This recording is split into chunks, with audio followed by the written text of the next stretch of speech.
પ્રસ્તુત છે પ્રાસંગિક. વિષય છે વિકસિત ભારતનો અમૃતકાળ. સંપાદન છે પરેશ મારુનું, પઠન છે તૌફીક શમાનું.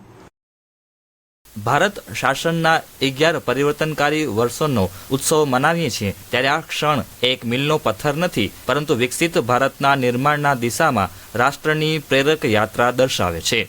પાછલા એક દાયકામાં ઐતિહાસિક સુધારો, દૂરંદેશી પહેલો અને આર્થિક વિકાસ, શિક્ષણ, સ્વાસ્થ્ય સેવા, રાષ્ટ્રીય સુરક્ષા અને સામાજિક કલ્યાણ સહિત મુખ્ય ક્ષેત્રોમાં પ્રગતિને ગતિ મળી છે. પ્રધાનમંત્રી નરેન્દ્ર મોદીના 11 વર્ષનો કાર્યક્રમ દરમિયાન વિકાસને આગળ વધારવા પર ધ્યાન કેન્દ્રિત કરવામાં આવ્યો છે, જેમાં બધાનો સમાવેશ કરવામાં આવ્યો છે. રૂપિયા 1486 કરોડના ખર્ચે બાંધવામાં આવેલા વિશ્વના સૌથી ઊંચા કમાનવાળા પુલ પ્રતિષ્ઠિત ચિનાબ પુલ પર સફળતાપૂર્વક ટ્રાયલ રન હાથ ધરવામાં આવ્યો છે. આ પુલ નદીના પટથી 359 મીટર ઉપર છે.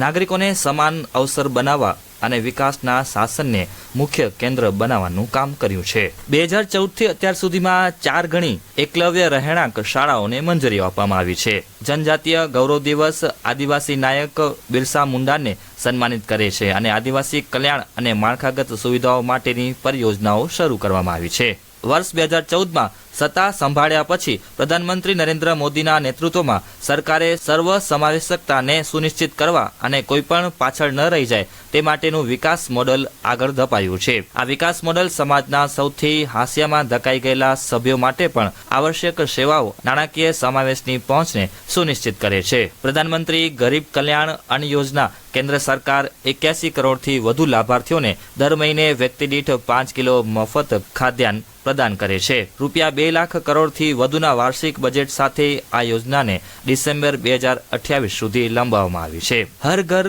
જલ યોજના, આ યોજના દ્વારા 15 કરોડથી વધુ ઘરોને નળ દ્વારા પાણીના જોડાણો આપવામાં આવ્યા છે. ઉજ્જવલા યોજના હેઠળ 10 કરોડ 33 લાખથી વધુ એલપીજી જોડાણો પૂરા પાડવામાં આવ્યા છે. સૌભાગ્ય યોજના હેઠળ 100% ઇચ્છુક પરિવારોને વીજળીના જોડાણો આપવામાં આવ્યા છે. 68 લાખ શહેરી વિક્રેતાઓને પીએમ સ્વનિધિ દ્વારા સરળ લોન આપી સશક્ત કરવામાં આવ્યા છે. વંચિત અને નાના વ્યવસાય ક્ષેત્રોમાં ઉદ્યોગ સાહસિકતા અને સ્વરોજગારને પ્રોત્સાહન આપતી મુદ્રા યોજના હેઠળ 52 કરોડ 50 લાખથી વધુનું લોનનું વિતરણ કરવામાં આવ્યું છે. સ્ટેન્ડઅપ ઇન્ડિયા યોજના હેઠળ એસસી અને એસટીને રૂપિયા 14,700 કરોડથી વધુની લોન આપવામાં આવી છે. તબીબી શિક્ષણમાં ઓબીસી અને ઈડબ્લ્યુએસ અનામત બેઠકો, ઉચ્ચ શિક્ષણમાં ઈડબ્લ્યુએસ અનામતના 10%નું ધોરણ રાખવામાં આવ્યું છે. પીએમ આવાસ યોજના હેઠળ 4 કરોડથી વધુ શહેરી અને ગ્રામીણ મકાનો બનાવવામાં આવ્યા છે.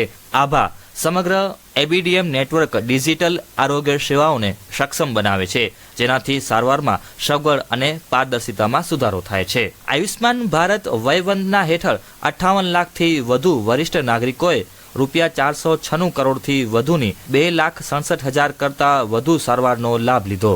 23 એમ્સ, 2045 મેડિકલ કોલેજો ખોલવામાં આવી. 780 એલોપેથી, 323 ડેન્ટલ અને 942 આયુષ સંસ્થાઓ ખોલવામાં આવી છે. 6 કરોડથી વધુ નાગરિકોએ અમૃત ફાર્મસીઓમાંથી પરવડે તેવી દવાઓ ખરીદી છે. પ્રધાનમંત્રી કૃષિ સિંચાઈ યોજના માટે 93,000 કરોડની ફાળવણી કરવામાં આવી. 7 કરોડથી વધુ ખેડૂતોને 10 લાખ કરોડથી વધુ મૂલ્યના કિસાન ક્રેડિટ કાર્ડ. 2025-26માં લોનની મર્યાદા 3 લાખથી વધારીને 5 લાખ કરવામાં આવી છે. છેલ્લા 10 વર્ષમાં મધની નિકાસ 3 ગણી વધારવામાં આવી છે. વર્ષ 2014થી સંરક્ષણ નિકાસમાં 34 ગણો વધારો થયો છે, જે એક મુખ્ય વૈશ્વિક સંરક્ષણ ઉત્પાદન કેન્દ્ર તરીકે ભારતના ઉદયને દર્શાવે છે. વિકસિત ભારતનો અમૃતકાળ વિશે પ્રાસંગિક આપે સાંભળ્યું તૌફીક સમા પાસેથી. સંપાદન હતું પરેશ મારુનું.